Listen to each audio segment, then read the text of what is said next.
Guys welcome to my YouTube channel. நான் உங்கள் Nandakumar from Tamil check vibes.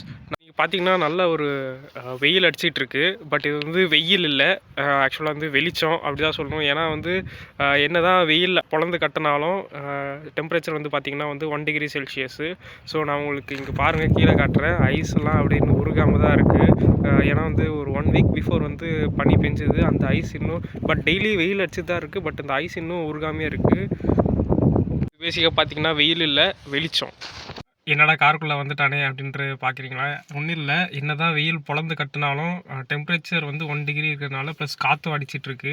அதனால் கொஞ்சம் குளிர் தாங்க முடியல. அதனால் காருக்குள்ளே வந்தாச்சு நம்ம.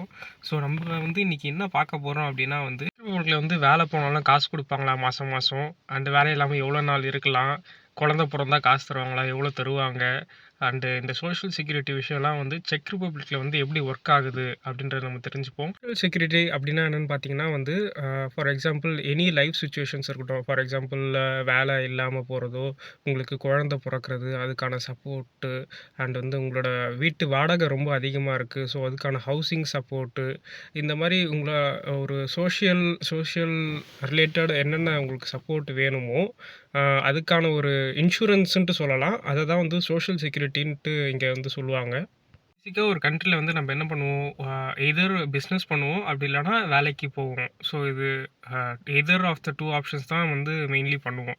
எதர் எம்ப்ளாய்மெண்ட் ஆர் வந்து ஏதாவது பிஸ்னஸ் பண்ணுறீங்க அப்படின்னாலுமே நீங்கள் வந்து மோஸ்ட்லி எல்லா யூரோப்பியன் கண்ட்ரீஸ்லேயுமே வந்து social security and health insurance அப்படின்ற ஒரு இது வந்து பே பண்ணணும். எப்படி நம்ம ஊரில் வந்து இபிஎஃப், பிஎஃப் அதெல்லாம் வந்து பே பண்ணிட்டு தான் வந்து நம்மளுக்கு சேலரி போடுவாங்களோ, அதே மாதிரி இங்கே செக் ரிப்பப்ளிக்கில் வந்து social security and health insurance இது ரெண்டுமே வந்து நம்ம சேலரிலேருந்து பிடிச்சிட்டு தான் அந்த மிச்ச சேலரியை வந்து நம்ம அக்கௌண்ட்டில் போடுவாங்க. ஃபார் எக்ஸாம்பிள் உங்களுக்கு வந்து 50,000 வந்து சேலரி அப்படின்னா ஒரு குறிப்பிட்ட பர்சன்டேஜ் வந்து செக்யூரிட்டியில் பிடிச்சிட்டு அண்ட் ஹெல்த் இன்சூரன்ஸும் பிடிச்சிட்டு மிச்ச அண்டு ப்ளஸ் டேக்ஸும் பிடிப்பாங்க.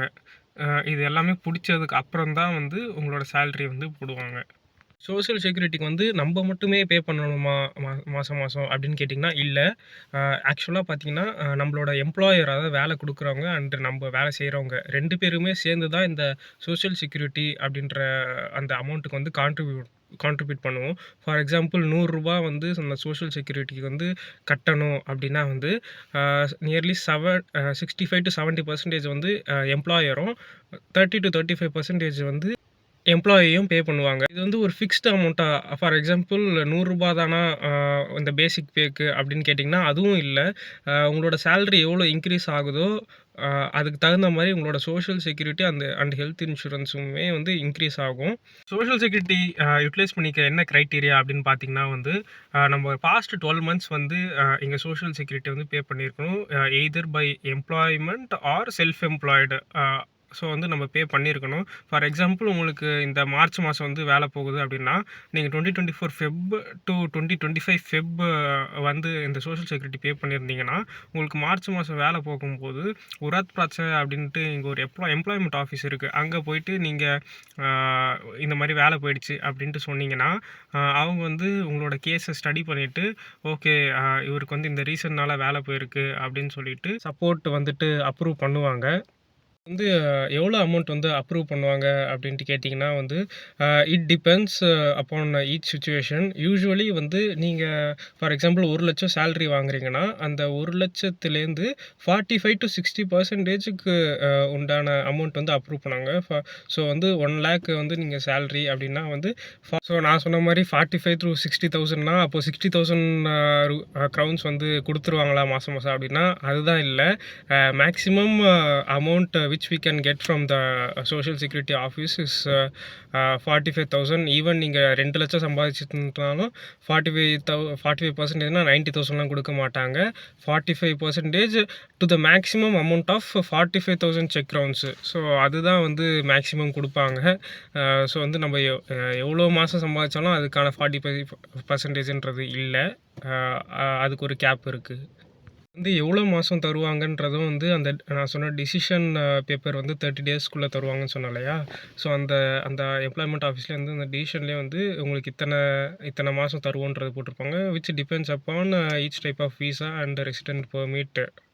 உங்களுக்கு வந்து தோணலாம், இது ரொம்பவே நல்ல ஸ்கீமா இருக்கே! இந்த மாரிலாம் வந்து நம்ம இந்தியால வந்து கொண்டு வரலாமே! அப்டின்ற மாரி தோணும். ஆ இது நல்ல ஸ்கீம் தான்.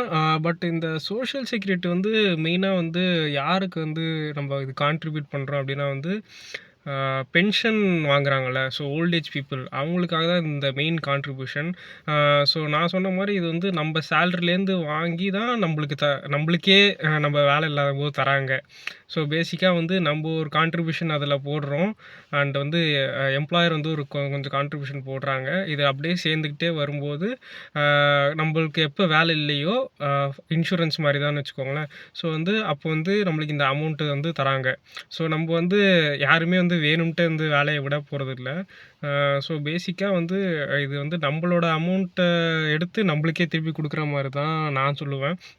ஏன்னா வந்து இது வந்து அ நம்மளுக்கு வந்து குடுத்துக்கிட்டே இருக்க போறதில்ல. ஃபார் த லைஃப் லாங் வந்து ஃபார் அ சர்டன் பீரியட் தான் இதுவும் குடுப்பாங்க. அண்ட் மோஸ்ட் ஆஃப் இந்த சோஷியல் செக்யூரிட்டி வந்து அ யாருக்கு இது போகுது அப்டின்னா வந்து இங்க செக் ரிப்பப்ளிக்ல இருக்கிற ஆல்ரெடி ரிட்டயர்டு பெர்சன்ஸ் இருக்காங்கல்ல, அவங்களுக்கு வந்து இது மெயினா வந்து இது ஒரு கான்ட்ரிபியூஷன் போகும். அண்ட் ஸோ இதில ஒரு ட்ராபேக் அப்டின்ட்டு பார்த்தீங்கன்னா வந்து, நீங்க அதிகமா சம்பாரிக்க வந்து உங்களோட சோஷியல் செக்யூரிட்டி அண்ட் ஹெல்த் இன்சூரன்ஸோட ப்ரீமியம் வந்து அதிகமாகிட்டே இருக்கும்.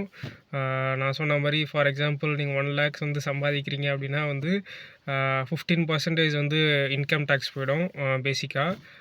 ப்ளஸ் வந்து அந்த 6% அ அ அப்படின்றது வந்து பாதி சோஷியல் செக்யூரிட்டி, பாதி ஹெல்த் இன்சூரன்ஸ் அப்படின்றப்போ வந்து பெர்சன்டேஜ் வைஸ் கால்குலேட் பண்ணுறப்போ, உங்களுக்கு நீங்க சேலரி எவ்வளோ வாங்குறீங்களோ, அதுக்கு தகுந்த மாரி உங்களுக்கு இன்க்ரீஸ் ஆகிட்டே போகும். இந்த ப்ரீமியம்ஸும் சரி, அ ஹெல்த் இன்சூரன்ஸும் சரி. இது ஒரு மெயின் ட்ராபேக் இந்த இந்த சிஸ்டம்ல. இது வந்து இந்த ட்ராபேக் வந்து நம்மளுக்கு எப்போ அட்வான்டேஜா மாறும் அப்படின்னா வந்து, அ இது வந்து மாசம் நம்ம வந்து நம்மளோட பென்ஷனுக்கும் தான் இது கான்ட்ரிபியூட் ஆகுது. ஸோ அப்படி இருக்கிறப்போ வந்து நம்ம ரிட்டயர்மெண்ட் ஆகும்போது நம்மளுக்கு வந்து ஹையர் அமௌண்ட்ஸ் வந்து ரிட்டயர்மெண்ட் அப்போ கிடைக்க வந்து நிறையவே சான்சஸ் இருக்கு.